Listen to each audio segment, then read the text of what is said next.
Belgium में राष्ट्रपति प्रणब मुखर्जी ने पाकिस्तान पर करारी चोट की है। उन्होंने कहा कि सीमा पार से सरकारी आतंकवाद को कतई बर्दाश्त नहीं किया जाएगा। हालांकि उन्होंने ये भी कह दिया कि जब वो वित्त मंत्री थे तो देश की आर्थिक दशा काफी बेहतर थी। भारत पाकिस्तान के साथ शांति चाहता है, लेकिन अपनी जमीन को लेकर कोई समझौता नहीं कर सकता।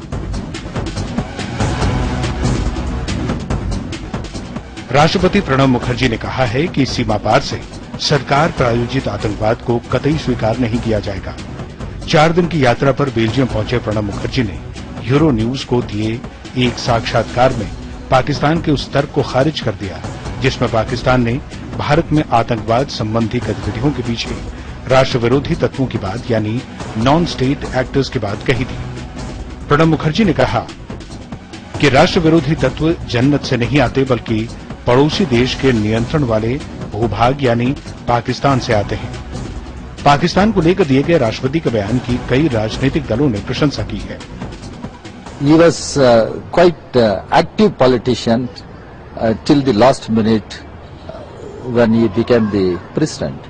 Now he continues to be an active president. Continues to be an active president. Pranab Mukherjee जो हैं वो तीनों सेनाओं के सुप्रीम कमांडर हैं और देश की जो मूलभूत राजनीति है रोजमर्रा की उससे परे हैं। वो इस समय देश के प्रति उनकी क्या इच्छा है और क्या उनके विचार हैं वही प्रकट कर रहे हैं। और चलिए महामहिम राष्ट्रपति बोले अब तो प्रधानमंत्री जी की चुप्पी खुलनी चाहिए, चुप्पी टूटनी चाहिए। चुप्पी कोई समाधान नहीं होता किसी चीज का। भारत में दिसंबर 2012 में हुई दिसंबर क्रांति के प्रश्न पर राष्ट्रपति प्रणब मुखर्जी ने कहा कि इस घटना ने देश की राष्ट्रीय चेतना को झकझोर दिया है।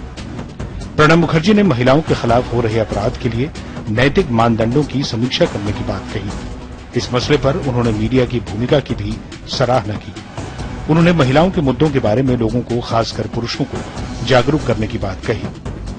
राष्ट्रपति ने पहली बार कई मसलों पर अपनी चुप्पी तोड़ते हुए बेबाकी से अपनी राय रखी। देश की बिगड़ती आर्थिक स्थिति के सवाल पर प्रणब मुखर्जी ने कहा कि यह वैश्विक आर्थिक संकट की वजह से हुआ है।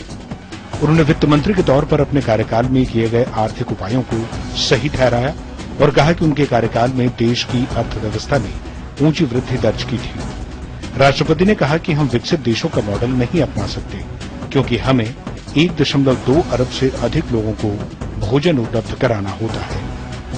समय के लिए ब्यूरो रिपोर्ट।